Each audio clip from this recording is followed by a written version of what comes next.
right, so this is the first time the 39 has been on the hoist. We haven't really crawled under it other than just looking under it with a flashlight. So here we go. Here's a grand tour.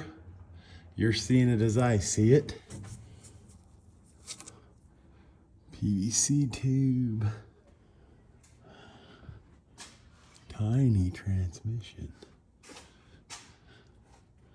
Okay, so that's why the emergency brakes don't work.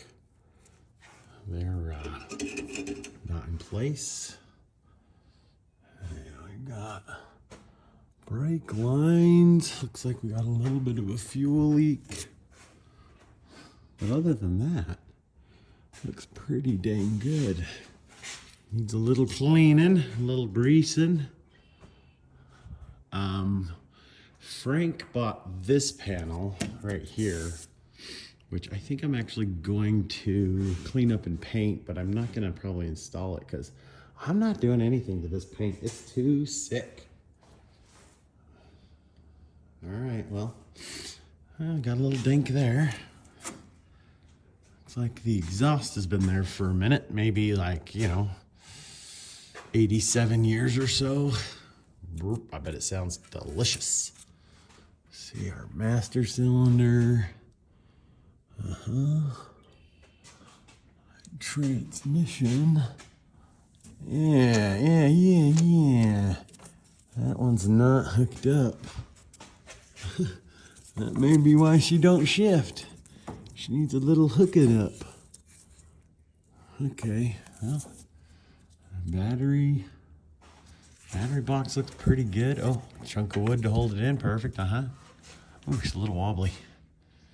All right, well, there's your view and my view of the underneath of the 39 Master 85. Oh, that might be why we don't have brakes. A little blown line there. I think we probably ought to just replace those things. Kingpins, feel okay. Oh, that one's a little loose. A little bit of movement. All right, well, there you go. There's your view underneath. The view from under. Kenn&Wrenn out. Well, I was going through the Milner Coupe, doing the grease search, which there are so many grease searches on these old cars, which is awesome, but also kind of crazy how many things they used to have to service fairly regularly. Found one of the first critical issues. I don't know if this is what parked it or what, but we actually have a cracked spring. So that upper spring that holds the axle in place is broken. We also found the brake lines are really corroded. This one's blown, so that's not great. Also, the emergency brake cables are locked up. Okay, so that's kind of fun. Anyway, just some kind of basic maintenance stuff. Yeah, there's even grease zerks in the back axle. Like there. So lubrication. Back in the day when it was lube oil and filter, they meant to lubricate a bunch of stuff. But yeah, so first Milner Coupe issue we found, it's kind of a big deal, is we've got a broken spring. So that ain't gonna be cheap, because you can't just replace one. You usually have to replace both of them. So anyway, there we go, one thing. Wren's not up yet, he's still sleeping, it's early. I'm an early waker. It's 6 o'clock, so anyway, kind of fun. Okay, so we're gonna try to fix the cracked spring on the Milner Coupe.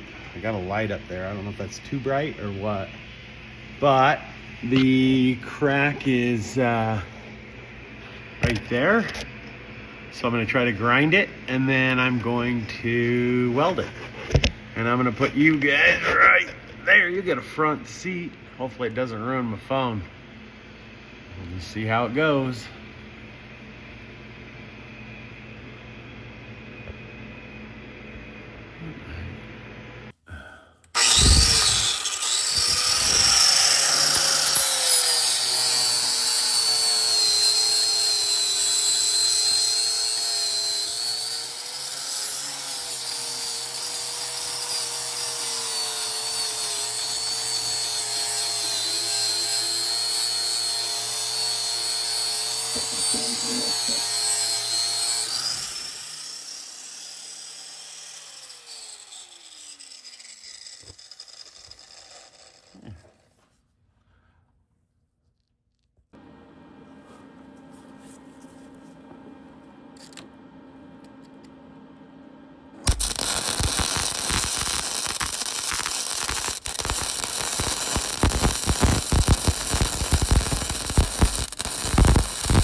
So there we go.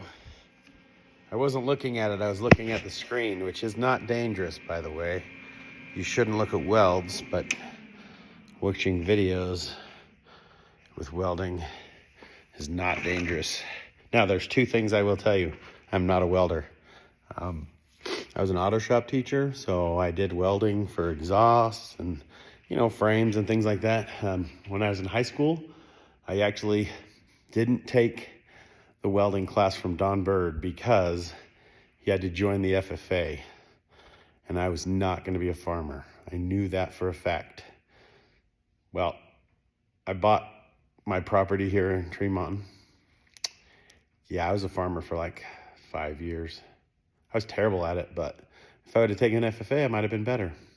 So the only welding I've really had, only training I've had, was with Mort Mortensen at Rick's College when I went to college many years ago.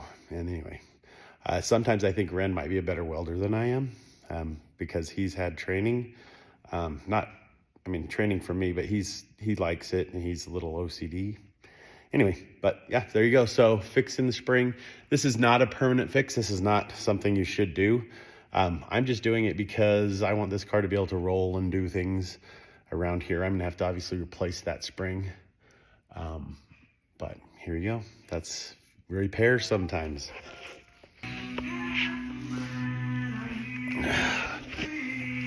Okay, well, I threw another weld up on there, just and a little bit up the sides. Again, this is not a repair. Alexa, pause. Alexa, pause. It is a repair. It's not a permanent repair. Most likely these springs, these are original springs, so they're 87 years old. They're not in great shape anyway. If I want it to ride well, I'm gonna definitely have to do something about the springs.